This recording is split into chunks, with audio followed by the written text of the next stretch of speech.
Hi everyone, and welcome to the first video of Terraforming Mars series. So if you watched the first video I uploaded in this channel, you already know that Terraforming Mars is my favorite board game of all time.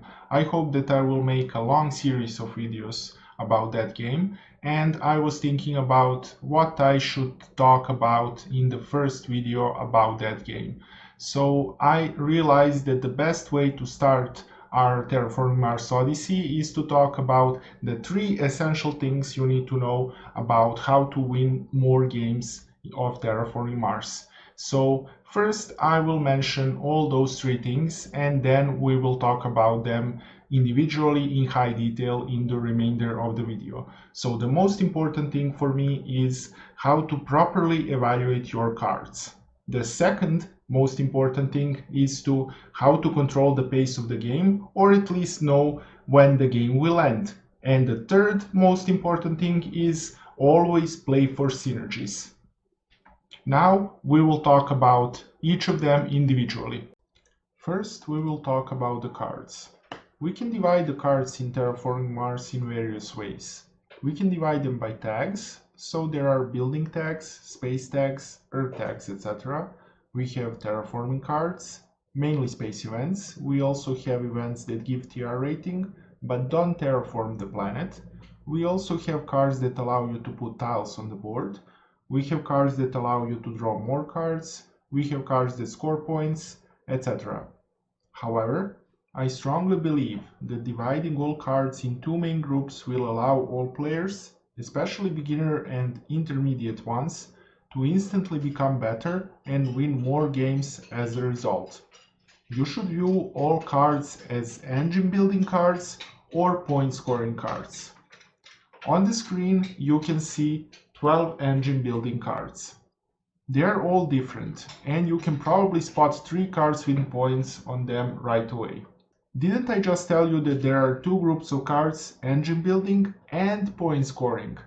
Yes, but those two groups are not strictly divided. However, when buying and playing the cards, you should evaluate them as if they are members of only one of those groups.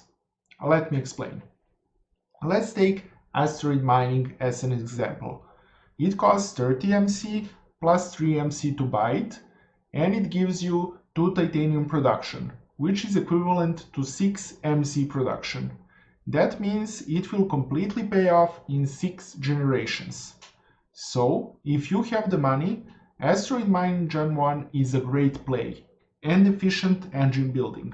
In that case, you can regard those 2 points as a bonus and try to get more by playing Jovian multipliers. But if you play this card or any other card with points listed here mid or late game, you will evaluate them as point scoring cards in 99% of the cases. If you want to dump your titanium on asteroid mining Gen 7, you should evaluate the situation properly. Do you have something else in hand which is more efficient? Do you have Jovian multipliers played or in hand which will make that play better? Only after that you should decide if that play is good or not, because by playing this card without calculating the money you will have at your disposal until the end of the game might mean that you are unable to play the cards already in your hand that would score more points for you.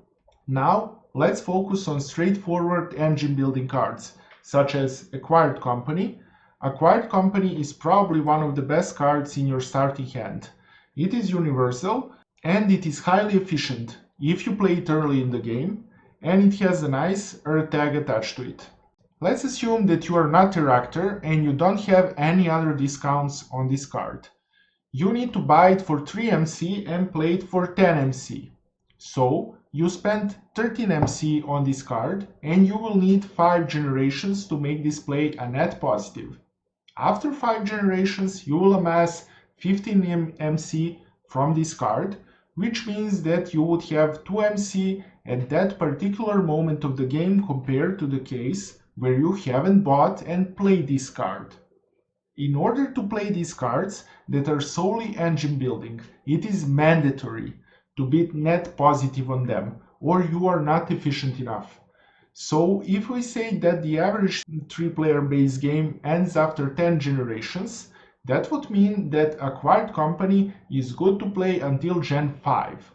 Everything after Gen 5 is inefficient. Someone might argue that everything after Gen 4 is inefficient as well, because if you play this card on Gen 5 and gain 2 MC out of it in the last generation, what can you score with those 2 MC? You probably can't score even a single point, and then it is better not to play that card at all. However, I would say that you might play more engine building cards in Gen 4 or 5, which are barely efficient in terms of gaining cash back to you, and when all those cards combine, it might give you just enough money to pay for 1 or 2 extra points. However, you should always try to calculate that and see if it will pay off or not. You should evaluate every engine building card like this, including some of the cards I posted here. So, sponsors, titanium mine, etc.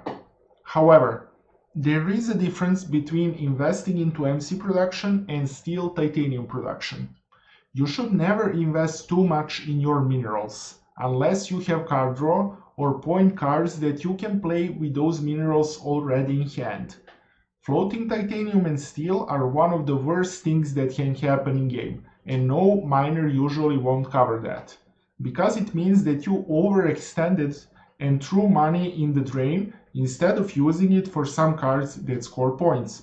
Here you can also see Cartel, which gives you 1 MC production for every Earth tag you played, so if you have 3 or more Earth tags in the hand, you might consider playing those cards as early as possible, so Cartel can be more impactful if you decide to play it. Mining rights and mining area are combo cards to some extent, because they are giving tiles as well, which are important for tactics, and they are really powerful if you are mining guild, for example. They are also more efficient, because by placing it, you get board bonuses as well. For example, 2 steel back already, which makes mining area effectively free, so these cards are efficient even if played late.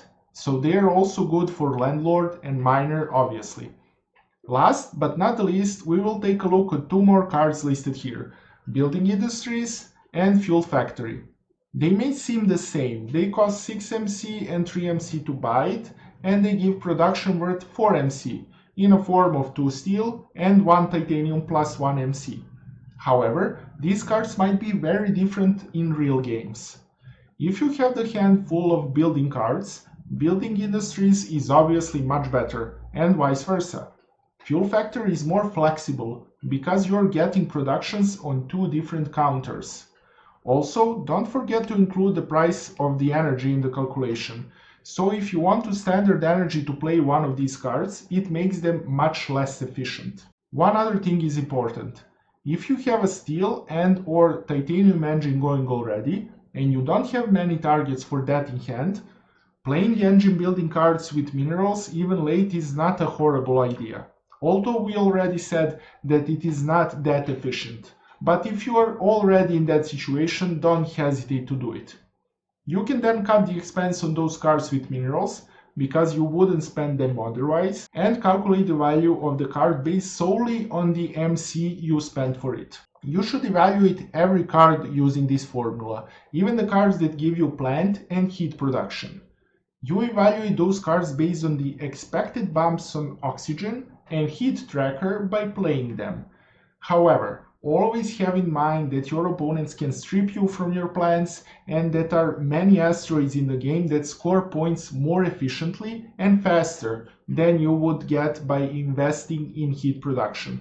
This is why it is pretty hard to evaluate heat production, but from my experience it is usually not worth investing too much in it, but I will cover that in detail in one of the next videos.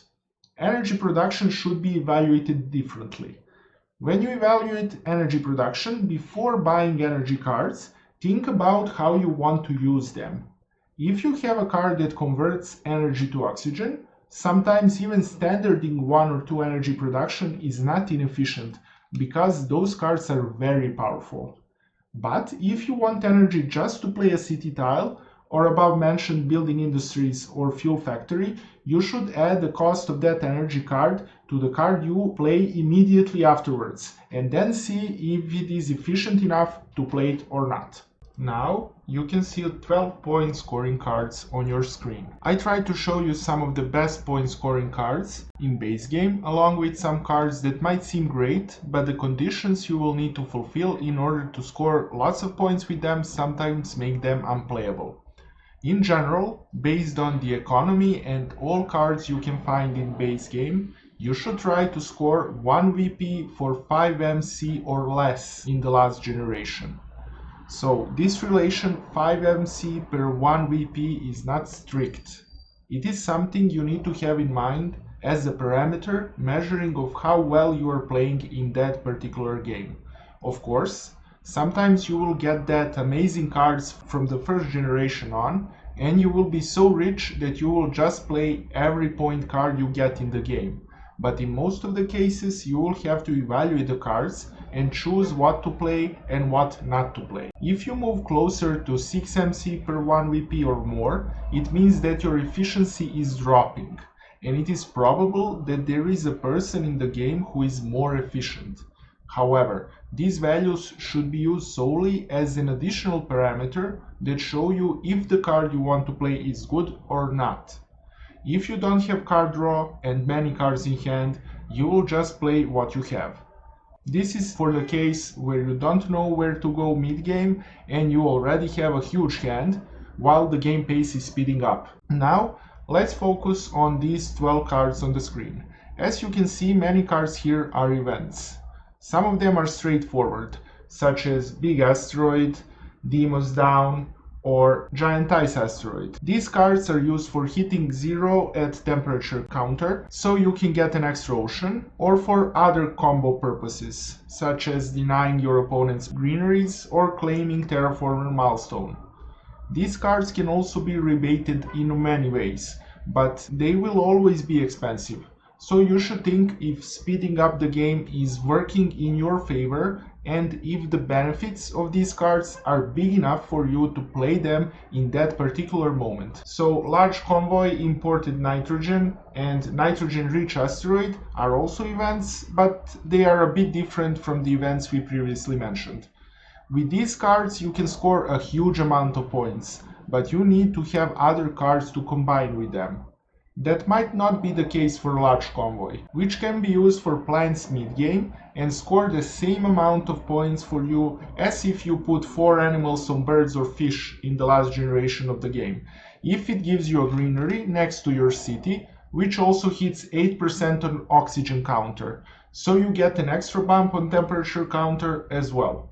You should always pay attention and don't hesitate to utilize Large Convoy in that way, even if you have 1 VP animal in your hand already, because by doing this, you will also deny those points from your opponents and make a power move that changes the state of the game. We can also see 2 Jovian cards here, so Colonizer Training Camp and Terraforming Animate. Colonizer Training Camp is a card that is close to 5 MC for 1 VP without any rebates. But the problem with this card and some other cards, for example Daciels, is that you need to play this card early in the game. And early in the game you don't want to play cards with naked points on them, because you need to invest that money in your production and engine instead, like we talked in the previous section of the video. So playing Colonizer is good if you have Jovian multipliers, you have steel without many targets in hand, or you try to push Builder Milestone. This is how you should evaluate every card that is not so efficient in terms of engine building early. If you want to play the card just because it has a point on it early in the game, you will probably be slow and other players will outscale you later in the game. Last but not the least, cards such as Physics Complex and Magnetic Field Generators are pretty hard to play and use efficiently. Physics Complex obviously needs 6 energy, and after that you can convert those resources into 2 VP every generation passively. This is obviously much better than letting the energy float to hit, but the value of this card can be deceptive. Sometimes floating energy is not bad, because it will move the game towards the end faster. It will threaten Thermalist as well. So sometimes you can get more value if you don't use this card, even if it is possible. Also, since there are many efficient cards that use energy production, it will be difficult for you to keep that 6 or more energy production. Magnetic field generators are the card which can be good for using last generation if you have that huge energy production already. So you should evaluate all the cards in the game like this. Every card is situational.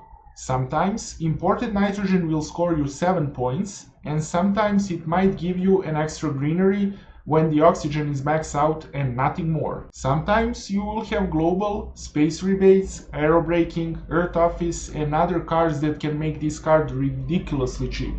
And sometimes it will just be too expensive for you to play and not efficient. Therefore, you should evaluate it based on your current situation and the particular game you play. However, you should never pass this card lightly, because someone else can have all the special combo pieces that makes this card brutal and even win the game because of it. Now we will focus on the second most essential thing in the game, controlling the pace of the game, or at least knowing when the game will end. Typically, 3-player base games are ending after 10 generations. Ending in 11th is just slightly rarer than Gen 10 ending, while ending in Gen 9 is pretty rare, but possible. There are games that end after 12 generations or even more, but that is not usual, and in most of the cases means that somebody could win by finishing the game earlier. If you play with preludes, typical games last 1 generation shorter, and you can roughly deduct 1 generation in any setup if you add 1 player. Similarly, you can add 1 to 1.5 generations for typical 2-player games. Now let's take a look at the counter. To finish this game, you have to place 9 ocean tiles on the board, you have to claim 14 oxygen steps, and you need to raise 19 temperature steps. In general, temperature will be the last counter to fill, with oceans and oxygen getting maxed usually around the same time. Of course, you will see very different games, and you probably already played them, but this situation is typical in high-level base game played on Steam. Now, let's take a look at the Terraforming card selection on the screen. You can see 24 cards, and it should be clear why temperature is bottleneck in this game. I didn't even list all cards that can raise oxygen and place oceans on the board, and you can easily see that even with some of these cards' use, those two parameters can be rushed easily. If we talk about temperature, here we can see all base game cards that can raise temperature instantly after playing them and cover 15 out of 19 bumps. The trick is that almost all of these cards are regarded as good because either they are efficient in terms of controlling the game or they give other benefits such as tile placement, and that fact makes heavy investing into heat production bad. If you play Soletta or even Mohol, which is the best card for heat engine in base game by far, you will probably get less heat bumps than expected because these asteroids will be played if they are not left at the bottom of the deck in that particular game. Knowing that fact will allow you to optimize your resources better, and you shouldn't play heat production cards unless you get other benefits from them. For example, Mohol allows you to play mining area, or you have a ton of steel without any target in hand, so you can consider funding Thermalist, etc. Of course, if you have nothing else to play, then you can play those cards and raise your heat engine, but you should know that is not the best way to play the game and win it. Playing oxygen bumpers, such as Ironworks, Steelworks, ore processor or water splitting plant, early in the game gives you the biggest control over the pace of the game. By rushing oxygen passively, after investing in energy production of course, you're raising both your TR, which is points at the end of the game, that other players can't get, which is very important, and you are becoming richer, which allows you to consider playing other strategies while you gain those points and money without constant investment. Even if it is very hard for you to use these cards because you are lacking funds or energy production, you should be very careful when passing them. Somebody might utilize them early and effectively shatter your whole game plan to pieces. If you are out of control on any parameter, you are in a bad situation. Also, if you have some asteroids in the hand, but you don't think that playing them will be good for you, because for example you have lots of VP in hand and card draw, and you would like to extend the game, think about the efficient terraforming cards you still didn't see. And if it is reasonable to assume, based on the behavior of other players, that the game will eventually drag to the bonus generation, where you might drop all those points and win. If you see that one or more of your opponents have very few cards in the hand, but they are also floating money, that's a clear sign that they will try to end the game with standard projects. If you can sabotage them or make other plays that will make that a difficult task for them, evaluate the cards you have in the hand and that are most efficient for you at that particular time. Don't try to play all, because you will be short and very likely lose the game. Finally, let's talk about the third most important thing in this game: synergies.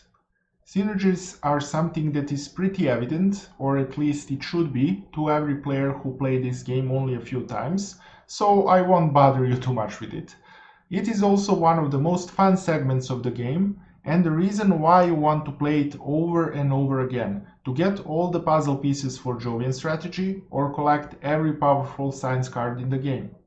On your screen you can see 18 cards, and they are just an example of cards that build synergies, such as viral enhancers, that are gaining more points if you get more puzzle pieces into your strategy, for example Ecozone or Decomposers, that benefit from more cards with green tags, or they are crown jewels of the synergy, such as Anti-Gravity, Advanced Ecosystems, or Terraforming Ganymede.